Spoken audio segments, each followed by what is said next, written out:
niyo guys ang ginawa ng aking mabait nanay. Anin pa. Halik ng pagmamahal ni Aki. So guys, nandito kami sa San Lazaro. Yeah.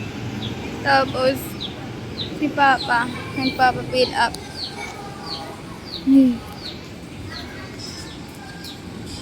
Naiiyak ako. Bye-bye.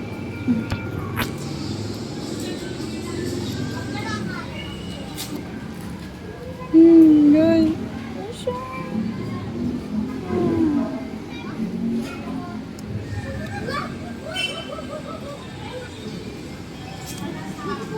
Tagal ng tatay ko.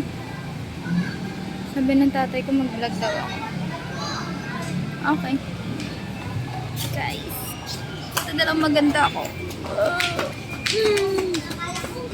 I'm scared. Ako'y kinakabahan sa injection, guys. Kasi, kukuha dapat ako ng great sleep. Tapos, nag-goodbye kiss lang ako kay Aki. Humalik din siya. Ayan. Goodbye.